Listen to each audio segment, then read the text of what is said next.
Hey, Jocelyn, how's it going? Excellent, Jamie. Good to see you. Are you really doing excellent?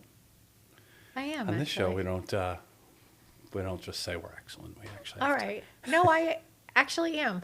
Yeah, Yeah, you're but in not real. always over the last 5 years. Yeah, But I feel like I'm in a good spot. yeah. What does Yeah. that mean? Like when you say I'm in a good spot, like faith wise, you mean, or just like in life, or Um, I feel like in multiple ways. I feel like my health has not been what I would desire it to be over the last 5 years, but it goes through like hills and valleys. But I feel like I'm on a hill, so I'm like grateful for it while I have the hill because it's like I know it. Things change all the time. yeah, But it's not been the easiest 5 years, but I'm definitely like at a higher point than I've been. So yeah, I've like definitely learned to value the hills like more than I did like a handful of years ago. So yeah, that's kind of yeah. why I would say Sometimes you I'm good. take it for granted. Sometimes. Yeah.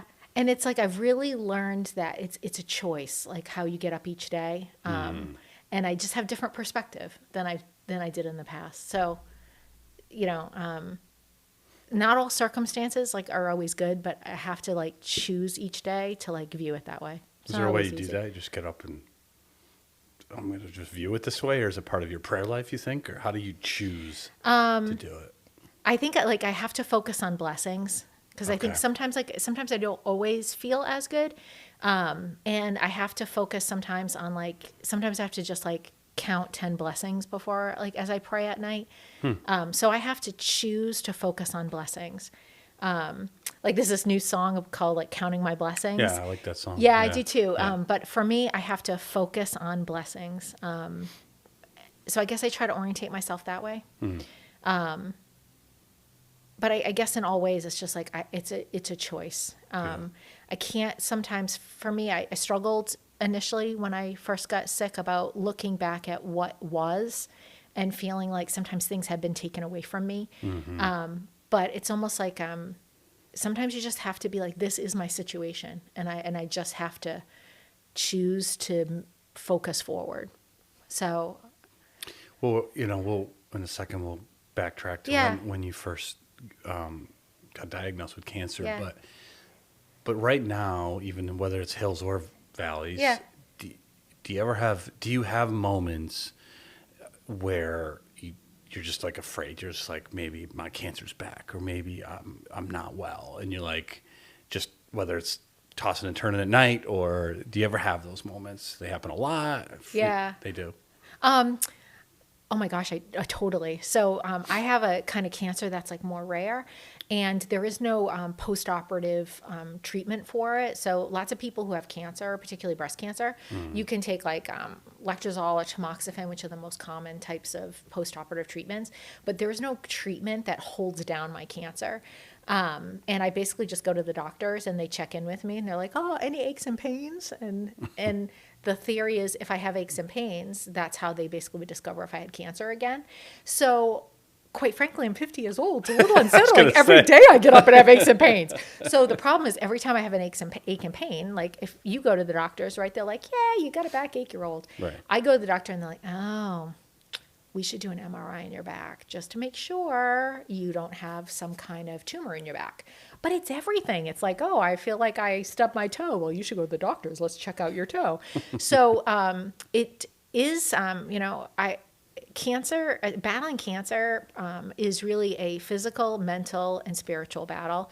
And for me, the emotional battle is a little bit different than a lot of people because I don't take a special magic pill each day to hold down my cancer.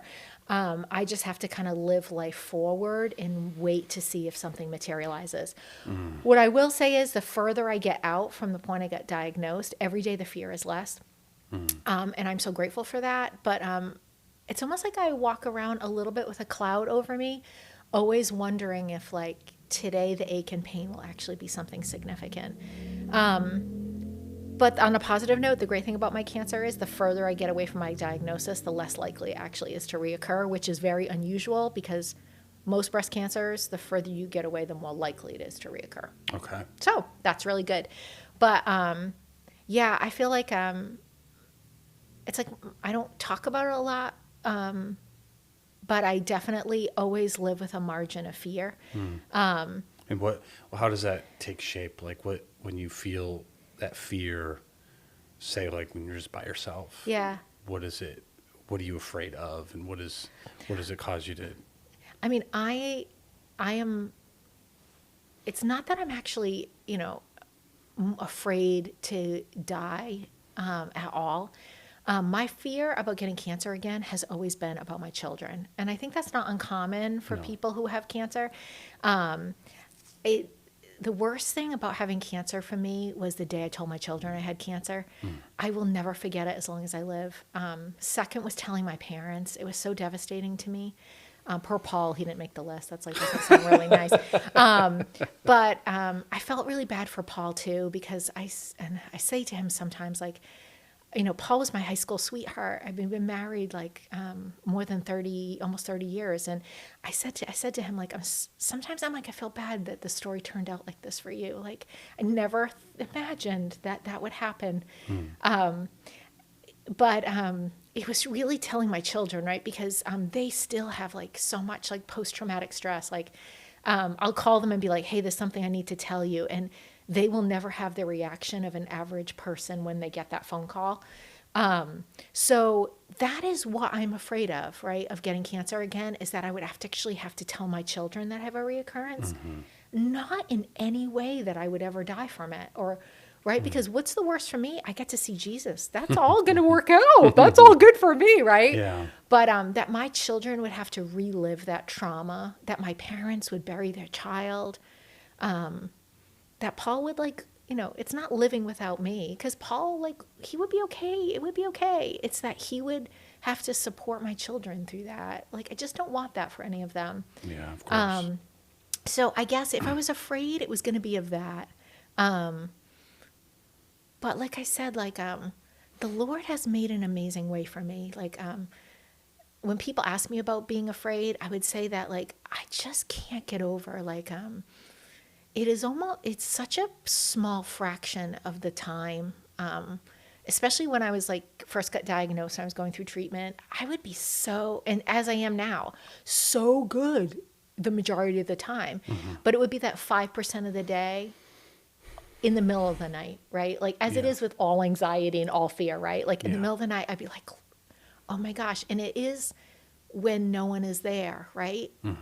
Or nothing to do to take your mind to off distract of you. it. Yeah. But it is just when you really realize and you walk with the Lord, that no matter who you have in your life, I have the most amazing husband. I have children who I adore more than anything. I have the most amazing friend group that supports me, that no one could ask for better friends. But at the end of the day, in the middle of the night, the only person who walks with you, the only person you ever really have is the Lord.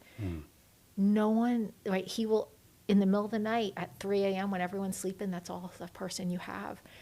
And when I was so desperately afraid that I couldn't even breathe sometimes in the middle of the night, I prayed and he took the fear away.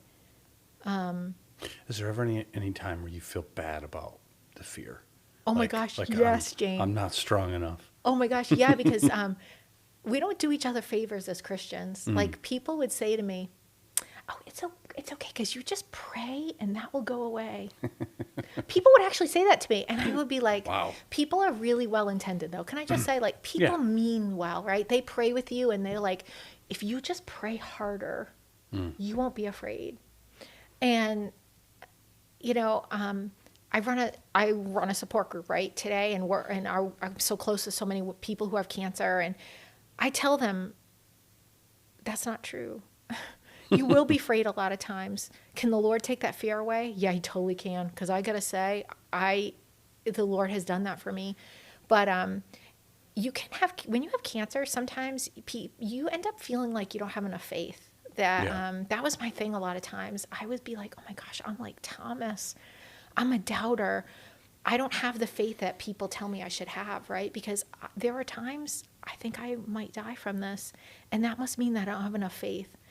Like, I want to have the faith like people did in the Bible, right? Where, like, I'm going to reach out. I'm going to be the woman who reaches out and touches Jesus's cloak, and I'm going to be healed. And why am I afraid that I'm actually going to die from this? I must not have enough faith. But what about, because when I think of Thomas, it's less, I always describe him more as pessimistic than doubting. Yeah. And he was more of a realist, right? So like he Right. has this amazing moment of faith where they're like, Jesus, if we go back to Jerusalem, we could all die. Right. And we're like, you shouldn't do it. And then Thomas says to the others, he's just like, well, let's go. So we might die too. Right. And it's like, Yeah, so his true. problem was more like, we're probably going to die. That's just realistic. Let's just be Right. honest. Sure. Right. And people do die. Strong Right. Christians die They of do. cancer or of other things. Yeah. And that's the hard part sometimes, right? Like you must be, well, God may have a plan. And if God does have that plan, I don't necessarily want that, of course. Yes. We're not called to be like, well, great. Right. But that means he'll use it for my kids. He'll use it for. Yes. But there's those moments where you're selfish. Selfish is probably the wrong word. Yeah, but, yeah. but kind of just like, well, that's not what I want. Totally. 100%. Or if I'm being really, really honest, like, running the support group, there have been amazing Christian women who have actually died, and Yeah. how hard that has been to try to walk through that. And we've prayed for their healing and it hasn't come. And we've walked aside and mourned with their children, and how hard that has actually been to see. And now, has it happened a lot? It hasn't. And have I seen miracles that I never dreamed I would see? Oh my gosh, I have. My own healing. Like, I marvel at the fact that, like, I have such rare cancer. I had such a big tumor. I had such a big tumor, bigger than anyone that I have met. And my cancer was healed in such a miraculous way. The Lord spoke to me so many times about the treatments that I had to take, and they worked. And so I've seen more miraculous healings than I have actually seen not. So, but yeah, it's, like I said, there has been so many high moments that, people say to me, like, you must wish that you wish you never had cancer. And, well, I don't ever want to have cancer again. Believe me. I think we're clear all about on that. We're all clear about that. I'm so grateful I had it, which I know seems so bizarre. But I was a Christian before I had cancer, clearly. But I know the Lord in ways that I didn't know him before. That I am so grateful I had cancer, because now, like, the Lord spoke to me in times when I had cancer that, like, it never was like that before. And I wouldn't give up those moments for anything now. And it's, like, really hard for people to understand that. But it's just so true that it almost seems crazy to people. I know. It's just really hard to explain. It almost seems biblical, right? I know, but you don't think about that. No. You don't think about that like normal people who live in Douglas that have a crazy dog and have regular struggles and work like a regular job, and that, like, that was not happening to me. I don't know. It's just crazy. I don't think we needed to call out Gracie the dog. Yeah, can I just say? Anyone who knows me knows that, like, just it's the bane of my existence, that dog. So. Yeah. So take me back to, I know it's been a few years, Yeah. obviously, but like when did you get diagnosed, and how did that play out? Sure. Okay. So in June of 2018, so it was like 5 years ago, I found a lump in my right breast. It was totally random. I had pain, and I was like, oh my gosh, there's a lump there. And I was like, clearly this is going to be nothing, because I am amazingly healthy. I was a runner. I ate healthy. I had no history of cancer in my family. So I went to call my primary care. She was like, come in. It's probably just a cyst. And I was like, of course. And I went and I had a mammogram, and they were like, yeah, that kind of looks funny. You should have an ultrasound. I'm like, again, okay. I'm like trying to work. I'm busy. I had the ultrasound. And then when I had the ultrasound, I had not a very unsettling experience where the ultrasound tech started to cry when she was doing my ultrasound. Yeah. And I was like... Were you by yourself? I was, because I clearly went by myself, because I'm not going to have a problem. I got to go to work. This is like not a big deal. Yeah. And the ultrasound tech started to cry, and the radiologist came in and said, you have a large solid mass, and while we have to do a biopsy, it would appear to me that you have cancer. And I said to him, you actually must be mistaken. Like, I'm not going to have cancer. I don't have cancer in my family. I'm extremely healthy. I'm not a smoker. Right, This is not right. possible. And he said, well, you don't have a diagnosis until we do a biopsy, but you need to come back and have a biopsy really quickly. So they got me in really quickly. Days later, I had a biopsy, which was amazing. And I was on the way to the airport because I was traveling, and they called me while I was in the tunnel going to Logan, and I could barely hear the radiologist. And he was like, "You have a large mass in your right breast. It is very aggressive, rare breast cancer, and you need to see an oncologist immediately. This is very rare." And then I met my family at the airport, and Paul and I sat separate from the kids on the plane, oddly enough, and Paul and I cried all the way to Virginia. And I was like, I'm actually going to die. Like, I don't know how this is possible. So it was so unexpected. So when you had that first, when the tech started to cry, Yeah. what was that like? It was really odd. I might have told you this story, but I Yeah. was driving home from Milford, and I am not one of these people who hears the voice of the Lord at that point ever. And I know a lot of people are lucky enough to have that happen, but that was not me. And I, on the way home, was praying. And I remember pulling into the driveway, and I audibly heard the Lord say to me, like, I will walk with you through this. And I got out of the car and thought, oh my gosh, I'm going to have cancer. Like, again, how could this be happening? And I came in the house because I had to like switch and get my work bag to go to work. And I said to Paul, the ultrasound tech started to cry, and I think I'm actually going to have cancer. And he said, no, you're not going to have cancer. And I said, I just heard the Lord say to me that he's going to walk with me through this. And Paul, I remember Paul looking at me, and we both were like sitting there for a while. And I said, I actually think I'm going to have cancer. And he was like, you're not, let's just wait and see. And like I said, that's not something that happens to me very frequently, but it was extremely clear to me that the Lord had put that on my heart that was going to occur, and it very clearly did. When you heard the voice, Yeah. what did that do to you? I have to say that I wasn't super afraid. But I also almost couldn't believe it, to be honest. But I wasn't really afraid.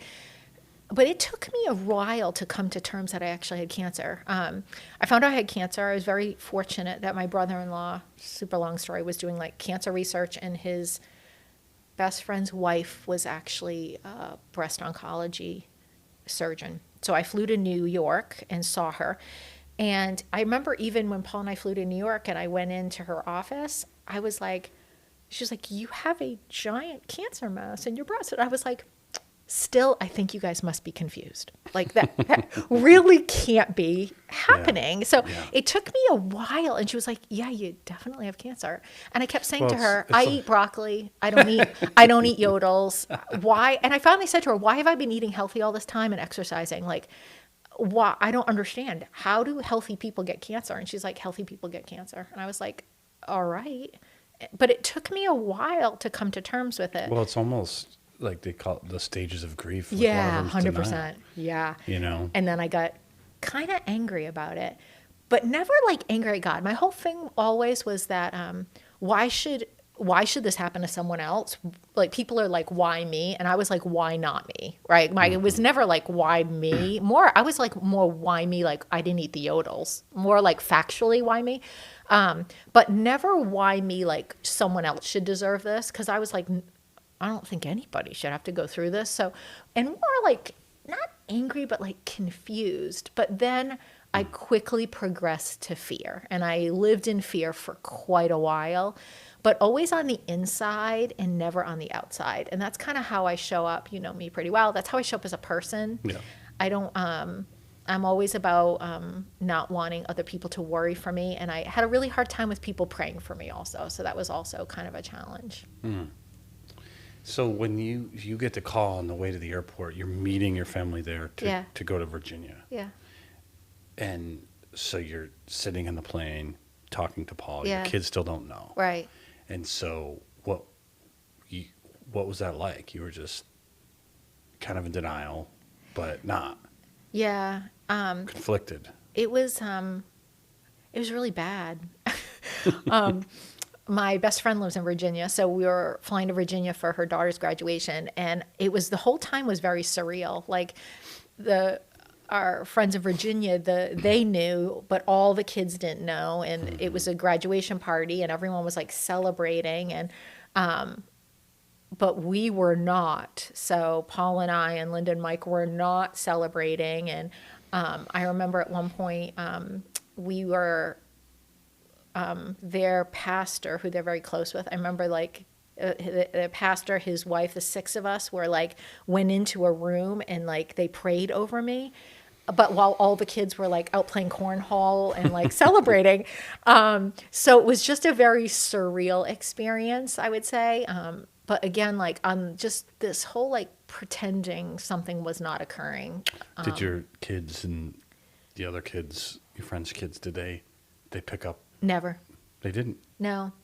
I feel like just good at pretending. With my work, well, it's with my work, I have to like, it's a lot of compartmentalization I do professionally. So it's like, it's not hard for me to like pull things in and just show up certain ways. It's kind of, I have to do that professionally. But Paul also had to do it. And yes, and our friends too. And it was very, I'm sure, really physically draining. Yeah. Yeah. Yeah. So you go in to the doctor and it gets confirmed. Yeah. And you said you went right to fear. Yes. Right? But a lot of the same fears that you already talked about that you still experience today, more like... just significantly more intense, because I think today right. I have had the experience of already being healed and already having that intimacy with the Lord, that he's walked me through it. So, but if we back up, that had not yet occurred, right? So I had not seen the fact that the chemo was going to work. I hadn't yet had that level of intimacy with the Lord. So the fear was so much more intense. And there's also all the unknown. I'd never had an MRI before, so I had to have an MRI. I'm claustrophobic. I had to figure out what was the chemo going to do. I mean, if you've haven't ever had chemo before, you have all these thoughts about what chemo is going to be like. You're going to lose your hair. You're going to get really sick. Right. Right. More than that is like, is the chemo actually going to work?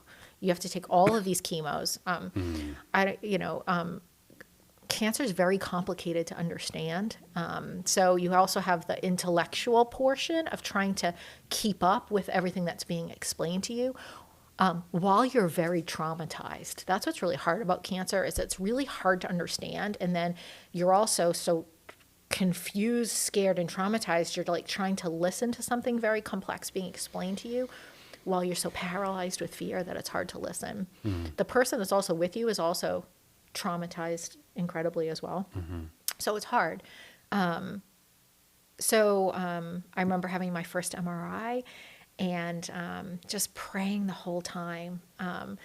And I've had many subsequent MRIs since then.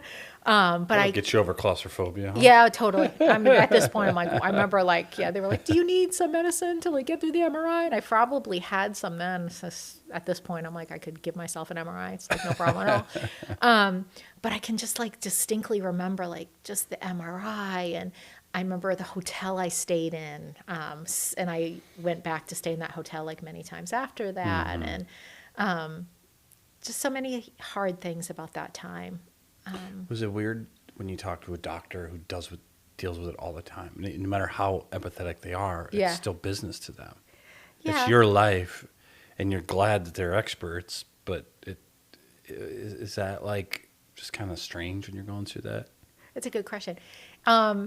It's really interesting because I ended up having to talk to so many doctors. Yeah. It turned out, which was like amazing, is that the breast surgeon ended up being a Christian, which I never, and at first, like, it took us a while to actually, like, both understand we were Christians, and that changed the dynamic completely once we both knew we were Christians, right? So that was an amazing experience.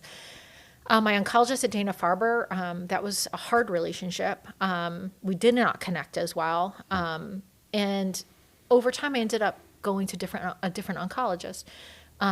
But she was very clinical and kind of tough. Like I remember at one point she was like, you need to have a PET scan because I need to see, like, do you light up like a Christmas tree and have cancer all over your body? It was like that. Really tough. So you find empathetic you find empathetic cancer people and you find not empathetic cancer people. And it can be hard. I think the other thing when you have cancer is you don't know the right questions to ask. Now I am so much more knowledgeable, but then I didn't know the right resources, the right questions to ask. So you also the woman who's a Christian, the surgeon, was really clear to tell me not to look on the internet, not to seek any answers there. She pointed me in the right direction as to where to find some answers. But yeah, WebMD is not your friend. no, and particularly for the kind of cancer I had, if you Google it, it comes up is a death sentence. So it was really, really hard. Yeah, don't need that. Yeah, it's hard. What would you recommend? Say somebody has not going through it themselves, but they're close to someone, good friend, spouse, whatever, that is going through something similar. What should they do? What should they not do? What should they say? Yeah. What? One of the things I watch the most, that happened to me too, is that sometimes when people have traumatic things occur, people back away from trauma because they don't know what to say or how to handle it. And I watched that happen with me, right? I had friends who suddenly people, they don't call because they think well, you're going through something difficult and I should just give you space. Yeah, right. But right, because space to worry and freak out and be afraid. Thanks. But the reality is because they don't know what to say. Yeah. But you actually hurt the person more by not calling. But the reality is the reason why people do that is because it's easier for them not to have to deal with the challenge of not knowing what to say to the suffering person. People think they're bothering the person who's suffering or challenged, but the reality is you're only hurting them more by not reaching out. If they don't want to talk to you that day, they're not going to answer the phone. Right. And if they don't want to text you back, they won't text you back that day. Right. But what I would encourage always people to do is to reach out. Don't choose not to, but every person in my support group has stories of friends that they've been close to forever that suddenly don't call them anymore. And it's not an isolated thing. That is a common behavior, and it's so hurtful. So what I would tell everybody is reach out, even if you just say to the person, I don't know what to say except to say, I'm sad for you. I'm just here to listen. Help me to understand how I can better support you. But you're not calling the person with a solution. You're calling the person just to tell them you care about them, right? Yeah, I got the right kind of kale you can eat. Totally. So we don't need that. Just no, all the person needs to have is someone to listen to them. But I would say that's the most common thing I would say is just give the person the chance. Don't assume you know how the person feels or what they want, that they might not want to talk to you or they're not feeling up to it, or don't put your feelings onto that person. Give them a chance to tell you what they desire. I imagine sometimes you feel like, well, I want to call you and I want to talk to you about just anything like we would if you didn't have cancer, but that seems trite. That seems, but you probably want that a lot, right? 100%. Yeah. Sometimes people would call me, or even today, people will have things happen and they'll say to me, well, Josten, I know it's nothing compared to what you went through. And I always will say to them, suffering is not a contest. Yeah, right? It's not a contest. It is. It's not something I want to win. That's for really sure. No kidding. I always say to people, I care just as much about what hurts you as what hurt me in the past. And the fact that you were there for me is why I'm there for you. It's not a contest that what's happening to you, I'm like, ooh, that's not as serious as what happened to me. It's not like that. So, but I think that's a testimony to you as well, a testament to you that there's a good reason why people might be a little fearful of that, because they do so self-focus their suffering that they can't help but think, really, you're going to be sweating this, Sure. And it's understandable, but at the same time, you don't but your friends probably should know you better. Yes, to totally. know you're not going to do that. No, and I get it's all about life balance. Don't call and complain you have a hangnail. Right? It's all about balance. Right. But it is so important to talk to the person who is sick, and it doesn't matter or grieving. It doesn't matter what the challenge is. Talk to them about what they want to talk to you about, right? Because sometimes when you have cancer, life actually does continue. Right. That's the thing people don't realize, right? Like most people who have cancer, they can't just stay home from work, and suddenly their kid is not crying about their boyfriend that broke up with them. It's like life continues. That's what's so hard about it, right? So they still might need your parenting advice, or they still might want to talk about the TV show they're watching. Like the distraction is nice, and the bottom line is life is still continuing, which is what makes it hard. So they want to talk to you about all different things. But I would take their lead. That's the most important thing. If you call them and you're like, how is everything going with you today? Like I have a friend who unfortunately just lost her son to a drug overdose. And sometimes I just call her and I'm like, how are you today? Like, how is life finding you today? Is today a good day or not a good day? Because that's like when I had cancer, there would be days that were good days. Yeah. And there are days that are not good days. And I mean that physically and emotionally. Right. There are days that are fearful days and days that are not fearful days. And that's what you want to say to the person. Like, how is life finding you today? Because there'll be physically good days and physically not good days. And on the physically good days, they might want to talk to you about the fact that their kid just broke up with their boyfriend.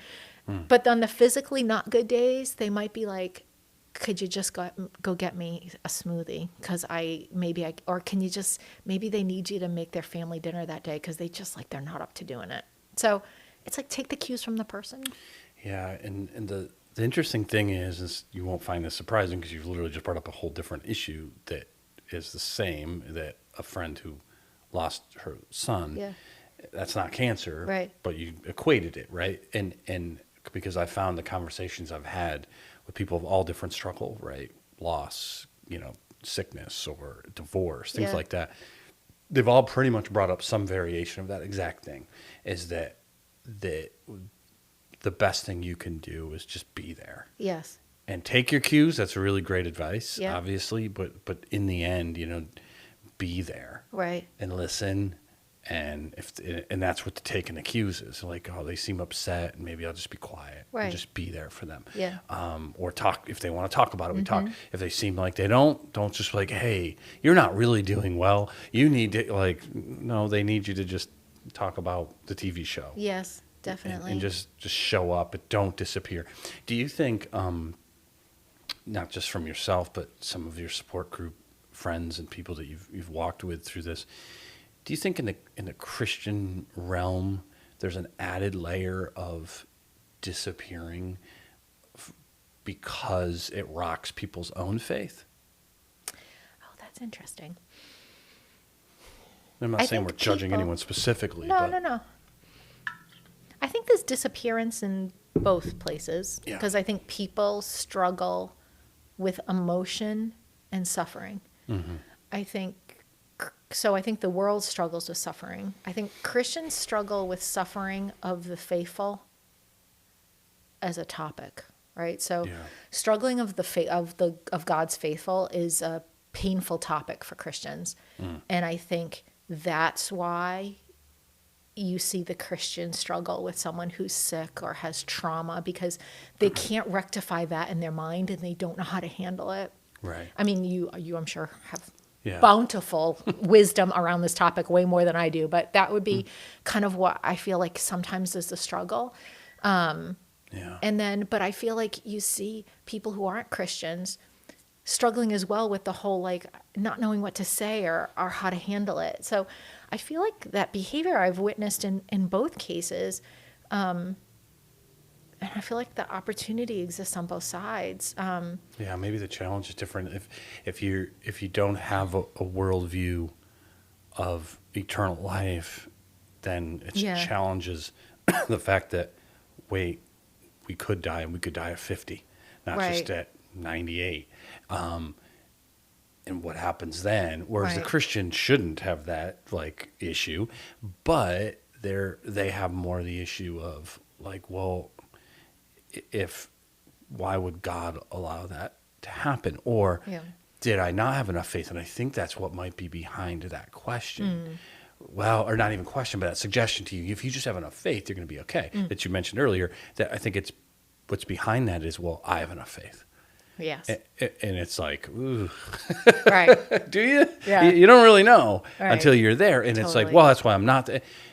To me, that, I've heard so many stories like that. And I know people, like you said, they're well-intentioned, but so much damage I can be know. done by saying things like, well, if you confess your sins, I've seen Sure. that told people, like, if there's probably sin in your life. And there's no question there are times Yeah. where we're sick because we're in rebellion to God, but to assume that you have cancer, Yeah. and you might die, that, like, I get, but it's just, even if you think that, like, don't say that. Right. Right. It's not, unless you're invited in and someone says, what do you think about this? Yes. Then maybe have that conversation. But it's like, why are you putting that person who's already has all this going on, just laying that pressure of, becomes a works-based faith at I that know. point. Sure. Right. Not believe, like, just trust God in this and keep your eyes on him, and he has a plan, and it's Yeah. not just for this life. Right. It's more than that. Yeah. Rather than, like, if you have enough faith, you'll be well. Like, well, even when Jesus walked the earth, there was plenty of people that weren't around him that died. Right. Like, it's just, Yes. So when you started getting treatments, like, as you mentioned, you have two boys, you have your Yeah. kids, and they're, for people who don't know, they're college age Yeah. at that time. Well, actually, we're Well, both in college? No. One high school, one college Right. at that so, time. Yeah. Right. So Cole was at home still. Yeah. So you see, that's interesting. You had to kind of keep that from him for a while, and he's living with you. Yeah. It's a high school student, so he's coming and going, and Yeah. you're seeing him, but it's Yeah. not like you're with him all the time. And then you have Nicholas, who's at school in Yeah. Virginia, and so a little bit easier, but he calls all the time. Yeah. He does. So you have to pretend. How long did you do that? When did you Yeah. make that decision? Not that long. So, and I found my cancer in May, and I had to move really rapidly because it was very aggressive. So I started treatment right after Nicholas's birthday in June. So everybody was home because it was the summer. Right. So I did not tell them about the cancer only for like a 3-week period while I was just trying to understand What it the is. scale, the scope, and my treatment strategy. Yeah. So it was only a couple of weeks, and I never intended. I didn't intend not to tell them about it Right. until that was my only intention. And in case they're ever listening, we have committed as a family that anything ever occurred again, I would never not tell them. So in case they're listening, just so there, I'm always being clear about that. Because it's very frightening for them to think that something would reoccur and they would not know as they are adults. So Plus, if I were them, they could be looking at you like, well, yeah, they're always she's looking really at me sick. being like, You is okay? that a bump on your head? Yeah, clearly. So, Yeah. just so everybody's clear. I You're would limping always- around a little bit. I They're would like, always oh no. reveal that, yes. Yeah. So it was only that 3-week period of time where I was just trying to understand my strategy. And then I started chemo, and they were actually there in the beginning when I was getting my chemo, as was my nephew, who was doing an internship and living with me for the summer. So they Yeah. were all there. During what was the rougher period of it. So I did a lot of chemo, and I tried several different kinds, including a chemo that was, I ended up leaving Dana-Farber, and I saw a doctor in South Dakota at one point. I got to see the head of the National Cancer Society, which is an amazing story. Yeah. And I took a more, kind of more of a cutting edge treatment that I do believe the Lord led me to. That is why I do not have cancer today. But that really was very hard at the end. So I took a lot of different chemos. And at one point was in the hospital for about 2 weeks, which was hard. And they were there for most of that. I took the chemo from June to October. And just for clarity, did you have surgery before that? I right had away? surgery at the end. At the So I end. had chemo from June to October, and then I had bilateral mastectomy in December, which they were there for as well because I happened over Christmas break. Yeah. So that. So the fact that they were there, that was probably a really good thing. Good distraction for you. Or was it Good hard, distraction for me. but not good for them? But I would say that I did really well with the chemo overall in concept for the level of chemo I had. I did really well with it. I had a blood transfusion twice. I was in the hospital, but considering the level of chemo I had, I think I did really well. I had a really hard time with the mastectomy. So I think I went into that a little arrogant. So they had explained to me, 50% of people that have mastectomies have complications. You should really think about this. And I was like, oh, not me. I'm young, I'm healthy. And then I ended up having a lot of nerve damage from the mastectomy. And basically, like when you have a mastectomy, like they cut all the nerves across the front of your body. And my nerves didn't stop firing, basically is what happened. So I had basically nerve pain for the better part of 4 months. And nothing would take away the pain. Well, I don't know how I actually lived through that experience. Not to be dramatic, because I actually am not very dramatic as a person. Sometimes I think about the level of pain, and I think about it in the middle of the night, and it can actually make me cry in the middle of the night by myself, because I'm not sure actually how I lived through that level of pain. I didn't sleep for almost 4 months. That too, just not sleeping, can almost make you feel like you're crazy. So that was worse than anything about having cancer, was that pain. It did change, though, my level of empathy for people. It really changed my way I look at people and look at suffering. And I always thought I was really empathetic. So a piece of me is like, after things happen to you, you're always like, why, Lord, did you want this to occur? And I don't think it was because I was very hardened and the Lord wanted me to have a more empathetic view of people. But it has totally changed my view of suffering in all ways. It makes me think of pain differently. When people talk to me about pain, it makes me move towards people. It's really hard to explain when people say to me, like, they have suffering in some way. Most, normal behavior is you're like, oh, I'm sorry for that. And you move away. And there's something that yearns now for me to move towards that person when they say that. Because it almost is like PTSD. I remember that pain. And it is PTSD. Yeah, and it makes me move towards that person in a way that it's very hard to explain. So that's depth and growth. It doesn't mean you weren't empathetic, but I wonder, knowing you're a solution finder, problem solver. Like you said, I categorize, I figured out whether it's work or personal life. That's just how God wired you, which is an amazing strength. But when you suddenly find yourself in a situation where there's no real solution, right? I mean, yes, there's surgery and there's waiting and there's healing, but there's just pain. Yeah. And there's nothing really to be done about it. I wonder if that's where that kind of like an extra level for you to have empathy with people. Yes. Because I think doers are like, well, I mean, you gotta go. Yes. Not that you're like criticizing people, but you're just thinking deep down inside, you're like, well, I mean, you gotta. But then you're like, sometimes there's nothing to be done. No. You just hurt. Right. And I think while I always have thought I relied on the Lord, when you're at that level of brokenness where you can't sleep and you literally it's just a level I can't even describe with words. It just changes everything.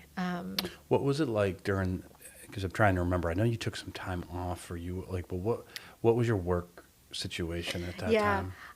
I actually went back to work. It's almost like it seems so foolish. I can't. When did you go back to work, though? I went back to work. You had the chemo. Were you working during the chemo? I did. I worked through the whole time I had chemo, and that would be the other thing I tell people. So I worked the whole time I had chemo. So I would have chemo on Thursday morning, and I would work while I was doing the chemo. For most of it. So it's like... Was this still pre-COVID where you had to go in every day? Yeah. Yeah. So when you have chemo, also, I always had these dramatic visions of what I thought chemo was. Like you get chemo and you're like screaming in pain while you're having the chemo. And actually, for people that don't know, it does not work that way. Yeah. The problem with the chemo is they give you a lot of medicines that make you really sleepy. So in the beginning, and it actually lasts a good amount of time. So when you go to have chemo, sometimes it can be like 6 or 7 hours. So I would work in the beginning of it off of my phone or bring like paperwork. And I could probably work the first 3 hours, and then I would start to be like, oh my gosh, I want to fall asleep. And then the last 4 hours or so, I would like look at Vogue and then eventually fall asleep. Paul would be talking to me, and then I would like drift off. He has that effect. Yeah. He doesn't. He wanted me to stay awake and talk to him. So I would work some of the day on Thursday, and then Friday I wouldn't go to work and not feel quite as good and kind of like hang around, and then not feel so good on Saturday and Sunday, and then by Monday I would go to work. So I'd basically be working like Monday, Tuesday, Wednesday, half a day Thursday, and that were you was still working pretty much full time when after the surgery and all that pain? So then I had the surgery on December 6th, 2018. So that day I will forever, and it's been 5 years. December 6th is a day that I think I will remember for the rest of my life. Like I get up on December 6th and I'm like, this is the day I had my mastectomy. It's very clear to me. Yeah. And then I was off from December 6th and I went back to work on January 17th. And right, so you took a month-ish off. Yeah, Paul drove me to work, and I would lay in the back seat of the car on the way to Framingham. And I had a really hard time working. I remember one of the women that I work with that works for me, I remember her walking me back to the lobby one day, and I had to call Paul. I was like, Paul had to come into the lobby to get me out. I remember one day I sat in a conference room because I didn't want anyone to see me before Paul got me. It was not, I don't even know how I went back to work because I wasn't sleeping at all for months. And I was like, oh my gosh, how am I making decisions? How am I letting these people see me like this? It was like crazy. What about, because there's really, you just described kind of almost two phases of it. There's I worked through the chemo, which we're obviously doing a lot better, like mentally, you were sleeping more at least. Yeah. But you were also dealing at work. And for those who don't know, you have a lot of people that are kind of rely on you. It's like not a job you can just coast through. Yeah, I'm lucky to have the job I do. I have a great job. Right. Mm-hmm. So, but it's important. Like you got to make important decisions that affect a lot of people, and et cetera. What did you? How was work when you first have cancer? Maybe you're losing your hair, and it's clear you have cancer. They know you have cancer. Yes. You're telling your coworkers. How were they? How was that like to? Was it weird? Did it kind of add a layer to your relationship with coworkers? Oh yes, great question. So a lot of people that get cancer will tell you this, but when I had to tell people at work I had cancer, now I had at that point worked there 25 years. Mm-hmm. I came home and said to Paul, I'm so exhausted from telling people I had cancer and reassuring them that I'm going to be okay. Right? As opposed to them reassuring me. I remember I told the women that were my direct reports, so like my managers and my AVPs, I remember one of them screamed out loud. Oh my gosh. Oh yeah, sobbing. Did you tell everyone individually, or did you have like a meeting? I told some people individually, but some people as groups, because I was like, I had to move really quickly. I had to tell them, and then I went to New York for treatment and stuff like that.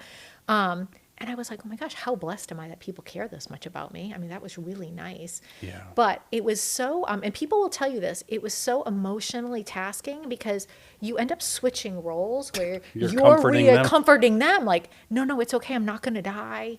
It's going to be okay. Reassuring them that it's actually a very odd role.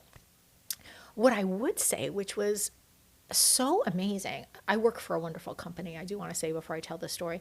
But I work for a company where up until that point, it was really never okay for me to talk about my faith or to be a Christian in a public way. Mm-hmm. But it is quite amazing when people think you're going to die, suddenly it's okay to talk about God and be a Christian. So it was so amazing because I was suddenly unburdened to be able to talk about Jesus at work. And I loved that part. So I was able to say, like, as people are crying that they think I'm going to die, I was like, no, it's okay because Jesus is going to heal me and you will see that it's actually going to be okay. Now in my mind, 5% of me thought, I'm totally going to die. I don't want to say that to them. Yeah. But 95% of me thought I was actually going to be healed. But I was like, this is the moment where this is going to be my faith at work. I'm going to basically say to them, you better watch, I'm going to be healed. And I remember this senior leader who I adore, when my tumor was gone right before I had my mastectomy, I went back to him and I was like, oh, hey, I'm having my mastectomy, so I'm going to be out for like 4 to 6 weeks. Yeah. But my tumor is gone. And he said to me, just like you said it would be, like, you are healed. And I said to him, you bet. And if you believed you could be, Jesus could heal you too. Like, you have to be a believer. And it would just give you all these opportunities that I never expected. That was a blessing. Yeah. Wow. Losing my hair, I have a unique view on hair, like and things like that at my house. But it was interesting because lots of funny things happened. I wore a wig at work, and but the men told me they liked my haircut better. That actually happened multiple times, where I'd be in the elevator and like guys would be like, Josten, I love your new haircut. And I'd be like, oh my gosh, you don't even realize I have a wig on. So many funny things happened with the wig, where the men would be like, your hair looks so much better than it did before. And How I was tempting were you to just be like, 100% yank it off. Like, people didn't even realize it was a wig. Wigs have come a long way, I just have to say. Yeah, So lots yeah. of people didn't even realize, like, people are like, your hair looks so much better. I'm like, my hair must have looked really crappy before that you think it looks so much better with the wig, but that's okay. But what I will say to anybody who knows anyone in their life that has an illness is, I did have someone I really loved at work that came forward to one of my bosses and said, you need to convince her to stay home and not come to work.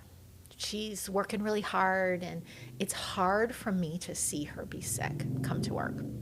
So you should tell her she shouldn't come to work. And my boss ended up saying that to me. Not that he said I should stay home, but he said, this person is really worried for you, and it's hard for them to see you this way. And I said to them at this point, it's important for me to come to work because it creates this normality in my life that I need. Because if I would stay home, sitting there I would be convinced I'm going to die. Right.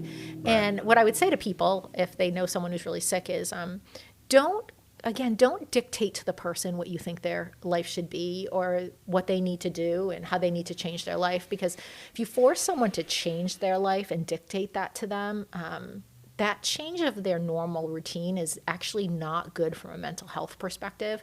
As much as people can continue to live the life they had, gives them hope that their life's going to go back to that way. So that was one thing at work that my boss actually was very wise to know that that was not the right thing for me. Right. And that my work was a piece of my identity, and it was important that that didn't get taken away from me. So they did everything they could to let me maintain the job I had. I was able to contribute in the way I was contributing before. And they allowed all that to happen. And I'm really grateful for it.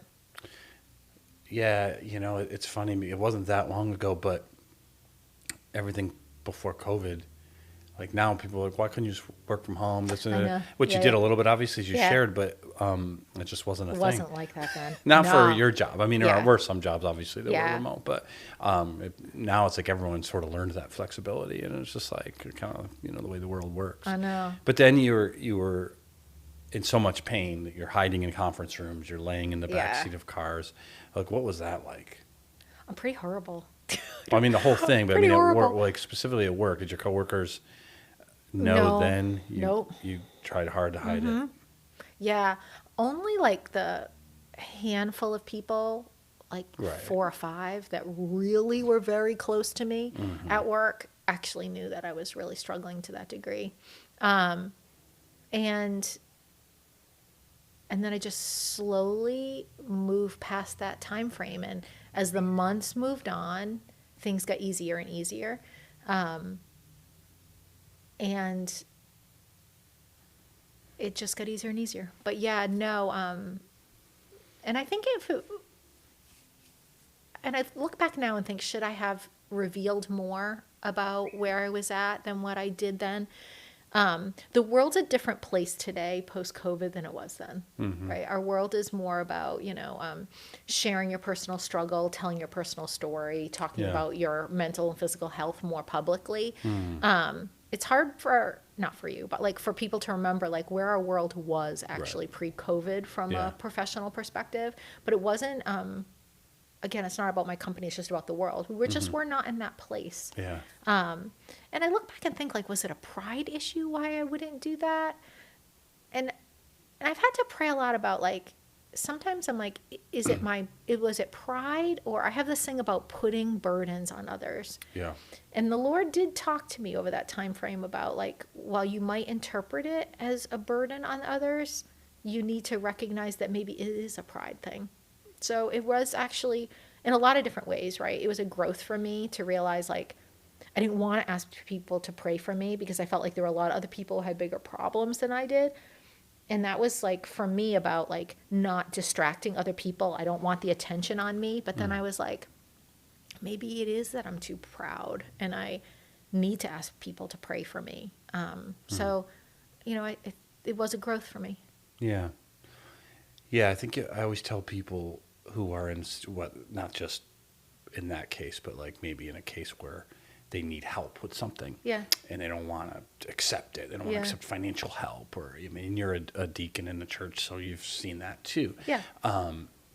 And it's like, if you don't accept that blessing, you're robbing that person or people of doing what God's called them to do. Yes. And the same goes in, like, in your situation. I mean, I don't know that maybe with some pride, that's between you and the Lord, but I think it's also just, you need to kind of put yourself on the other side, which you are now a lot. Like if people don't let me in, they don't share their burdens, I can't help them. Right. And I want to help them. Totally. Right? Like, maybe sharing nonstop night and day.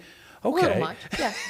A little Totally. much. Yeah. And that's probably, if someone needs to be there, that's the spouse's job. That's the, the person closest to you. But friends or coworkers, it's finding the right balance, I guess. Definitely. Did you ever, were you ever depressed or label it? Which is, I would say, I don't think so. I would say I definitely, my observation from walking people through this cancer journey is that people generally index on people can be depressed or fearful, and they can be both. I think indexed higher on the fearful side than the depressed side. Yeah. Yeah. I don't know why that is. I don't know if it's just the way I'm naturally wired that I'm not as likely to be depressed, but I never as much felt sad either. I more just struggled with fear and trying to hide it. Yeah. Yeah. That, and the exhaustion of trying to hide it and battle that, and the shame I felt around being afraid. Yeah. Yeah. But I didn't feel depressed. But I do know that it's just very individual, that I watch that in a lot of people, and just trying to reassure them that all of those emotions are completely appropriate for the situation. And you had mentioned earlier about the stages of grief. Yeah. It is so real to me how having a major illness is exactly the same as mourning a loss. Like, I literally watch it happen right in front of me with people, like all the same stages. And trying to understand, like, some people can move through the stages faster, some people they're slower. Just trying to better understand that and help people through it. It's just interesting. Yeah, there's a lot of ways people experience loss, and when you think about it from a biblical standpoint, all of it is really at the source, the brokenness of the world. That everything that when we experience that kind of loss, or we go through the grief, is things that wasn't God's original design. Yeah. Illness, death, divorce, like all of these things are not what God has designed us for. Yeah. That's all broken, theologically speaking, of course, that the sin has brought that brokenness, and that's what Jesus has done, and that's what he's doing. But it's interesting. I think that's why there's so many similarities to it. That you're experiencing a loss or potential loss of something that you weren't designed to experience. And that's why it feels so hard. Right. And that's why we deny it. That can't be true. And that's why we get angry. Like this shouldn't be true. And because you're right. Yeah. It shouldn't be Right, true. sure. But it still is. And so it's like coming to grips. And that's why Jesus is that bridge, right? Because it's like he's the only one who redeems. And it's not just heals physically, but he's the one that heals the brokenness of the world and is doing that. Yes. And so in your individual story, that's what you're experiencing. And it's so similar. It's why, like, in the conversations I've had on this podcast, it's like it revolves around the same issues. Yeah. Because you're grieving, because it's a real hard thing, and you don't know what to do with it. Right.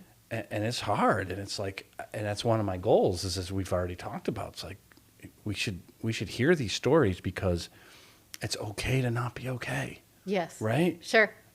And too often in church circles, it's like we don't have the room for these, like, wait a minute, like, you weren't okay, but you're a strong Christian. Yes. And you weren't okay. Like, you mentioned shame earlier, right? Yes. So what was that like? Like, what do you mean? Why did you feel shame? Kind of what I said earlier, because I felt like I thought I was a strong Christian. So if I'm a strong Christian, then I'm not supposed to be afraid that this is occurring. I'm supposed to have faith that I'm going to be healed. I have all these amazing people praying over me. So shouldn't I believe that's going to work out? And so why am I afraid then if I have all these amazing people? I think the other thing is I had miracle after miracle occurring in my own life. So how can I watch our Lord directly creating miracles in front of me and then a week later be like, I'm scared? Like, what is wrong with me that I could watch him actively creating miracles? I could go and see the tumor shrinking. I could pray, like, Lord, give me direction on what kind of medicine to take. And then I could go out to the mailbox and the mailman be like, my mother's taking this medicine for cancer. And I'd be like, okay, there it is.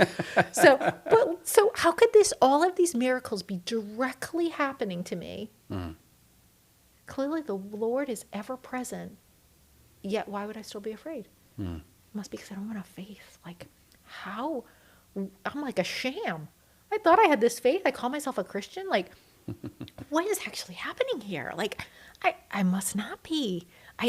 What is happening? Like, not ashamed in front of other Christians, because I feel like I stand before the Lord alone. Like, so for me, it's not that I was worried about my testimony or how I stand before others. I more was like, shame in front of the Lord. Like, I knew he loved me, but I was like, I would pray and be like, I'm so sorry. I'm sorry that you're doing all this for me. And still you must be like slapping your forehead. Like, crying out loud, Josten. Like, are you not watching what's taking place here? Well, what was the answer God gave you in those moments?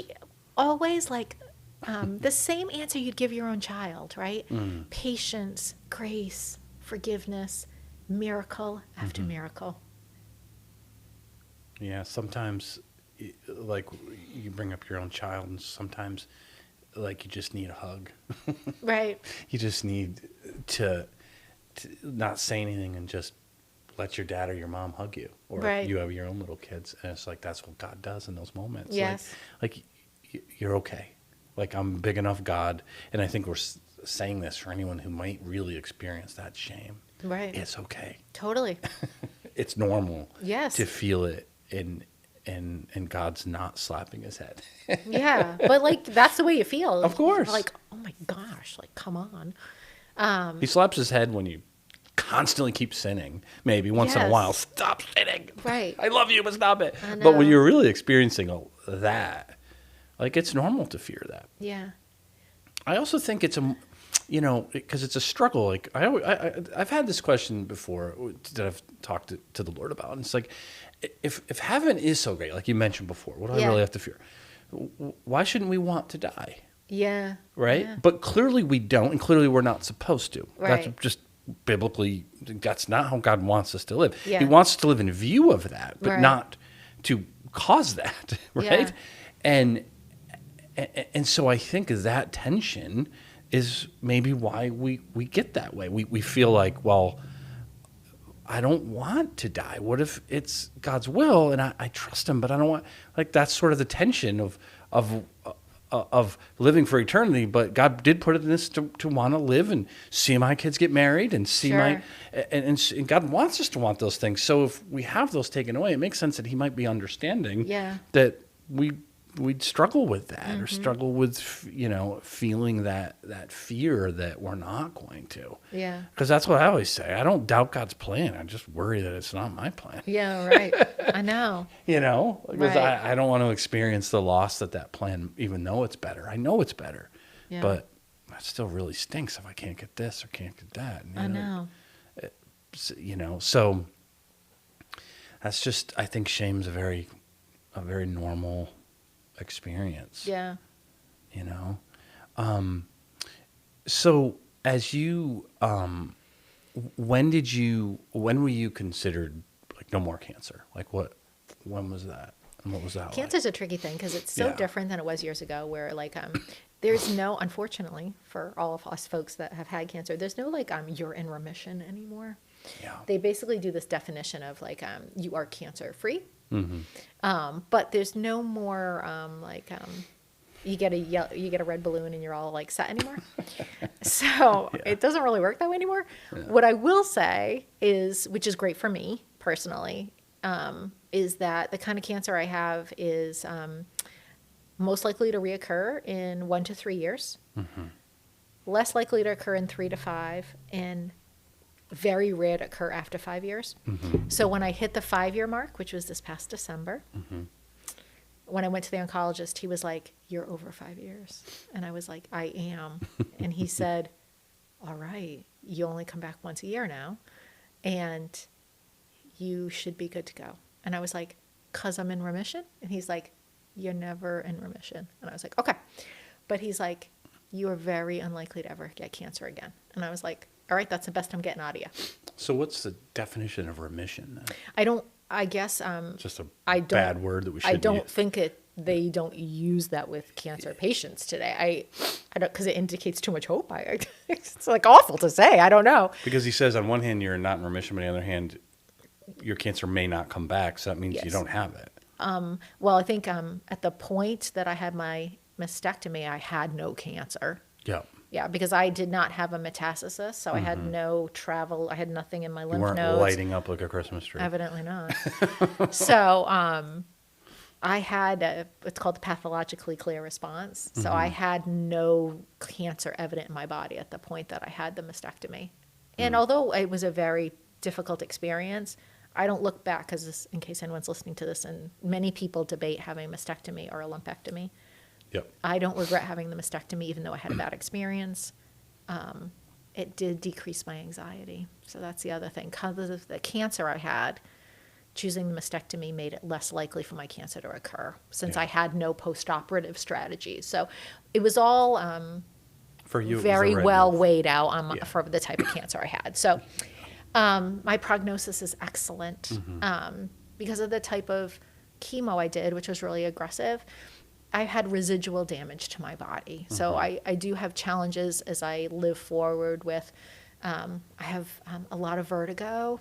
I have damage to my bones. So I do have pain and different challenges that I live with. I feel like I go to a lot of doctor's appointments, like someone who would be twice my age. Yeah. But it's all good, right? I remember praying, "Lord, I'll take anything except please don't give me cancer again." Our God has a sense of humor, because I've had just about everything except having cancer again since I've had cancer.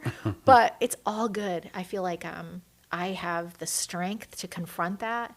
And I do sometimes think that I say to Paul all the time, it's the Lord, I think, keeps me in a little bit of this place so I can minister to others, which I know is a really weird statement, but I don't know that he allows me to fully move on, because by keeping me a little bit in this place, he keeps me in a raw state to minister to other people. And that seems like kind of a raw deal. Like, that doesn't seem like a nice thing, but I think it's okay. Did you ever feel like during that time, was there ever any moments where you're like, God, where are you? Because you mentioned a lot of moments where you felt he was very close to you. Yeah. Any moments where you felt like that kind of like cold wilderness where it's like, Yeah. I know I'm supposed to believe you're present. Right. I'm so grateful to say no. Yeah. What I would say though is, a lot of times Christians will say to me, well, just pray for that answer and you'll get it.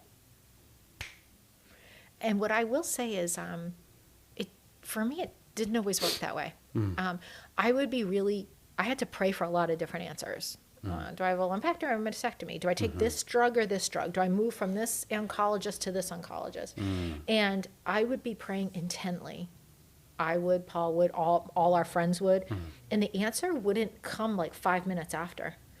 And I would have to start walking down a path, and I could see the fork dividing, this oncologist to this oncologist. And there would be moments where I would literally get right to the moment that I was about to step through the door. Then the door would spring open. And that, I think, is one of the things I learned the most, is that sometimes you have to start with faith walking forward, and you don't sometimes always get the answer in the instant moment you want it.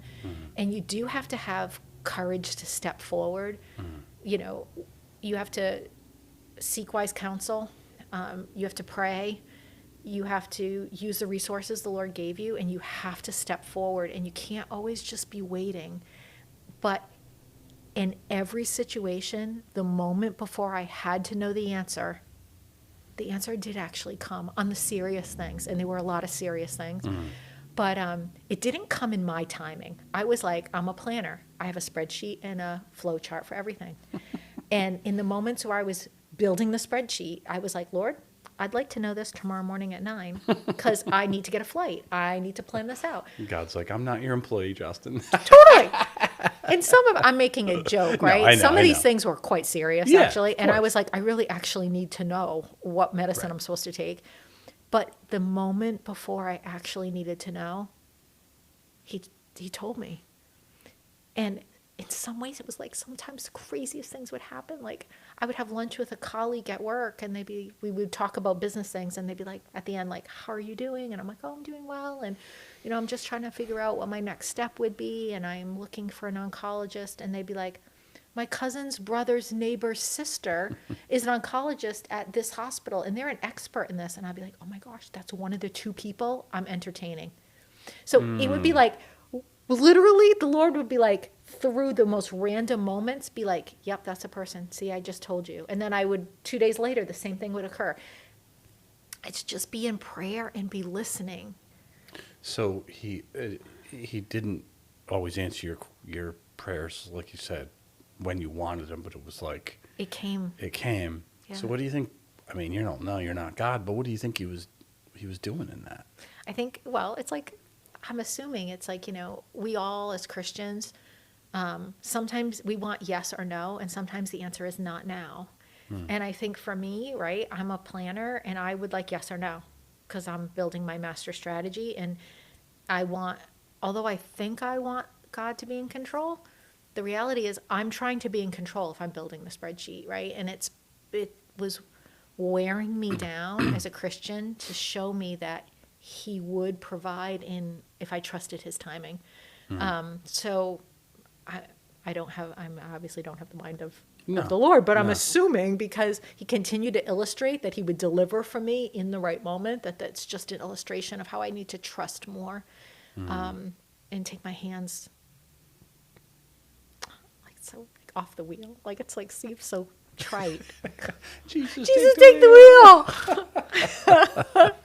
Ick. What did Tim Hawkins say? Cletus, take the reel. reel. No, really. I'm like so trite, but I really do think that. Well, I think also though a lesson in that for people is that a lot of times prayers like walking in the darkness, like you got to keep trusting God. Right. He's showing you the direction. Keep taking a step. It's scary. I'm still not sure, but I'm trusting him. I'm trusting him. He's gonna bring the light at the end of the tunnel. It's not as simple as I prayed and then ding. Right. I mean, sometimes it is. Sure. And praise God when it is, but most of the time it isn't. No.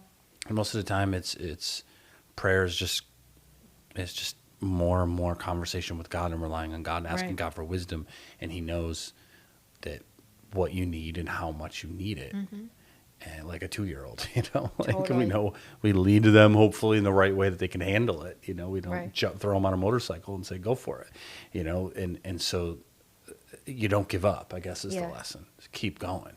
100%. Keep praying. Keep trusting. Right.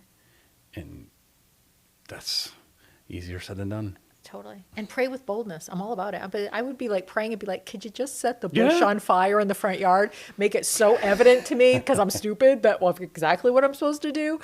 Very rarely did the bush get set on fire. Sometimes. Paul's out there with a trimmer. Totally. Totally. Sometimes it was very clear. Yeah, But yeah, most of the time it wasn't as much. Yeah. But in its time, it did become clear. So, yeah. So you have been running a support group for quite a while now. I have. Yeah. With my friend Lori, who is Yeah. an amazing partner. Yeah. And so that's online mostly, right? Yes. It was, when we first started it, it was live. And then COVID happened and it went virtual. And then post-COVID, we started to do it live again. But then what started to happen is during COVID, we started to acquire people who don't live close by. And it was such an amazing thing to think that people that were further away were finding us. And we realized if we started to do it live again, we would start losing those people that were further away. And the other thing about our support group is that sometimes people are really sick and immune compromised or really tired from their treatment during the day.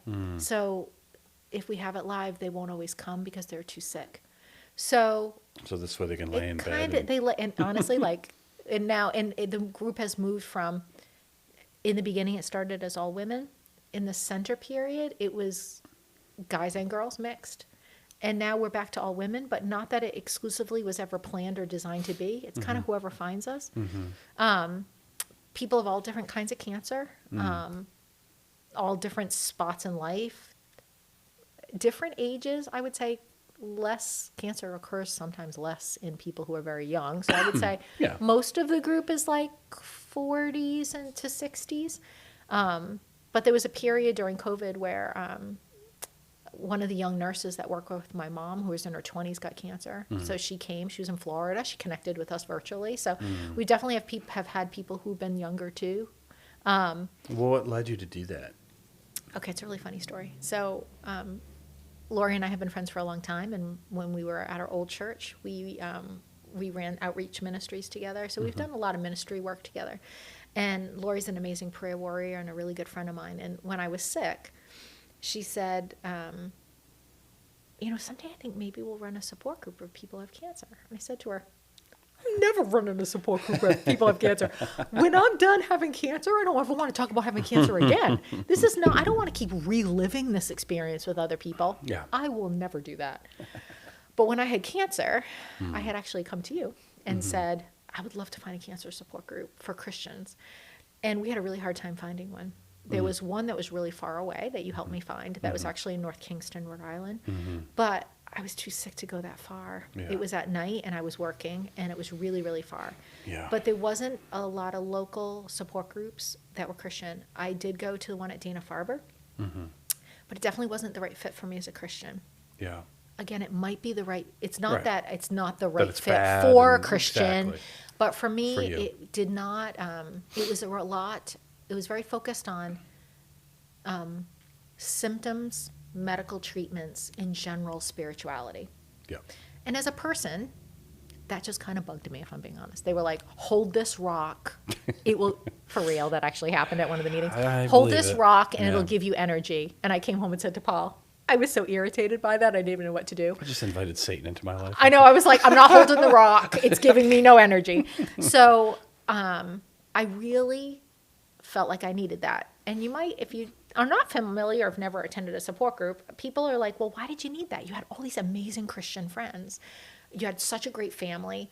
And the reality is no one understands what it's like to have the challenge you have unless you've walked through it yourself.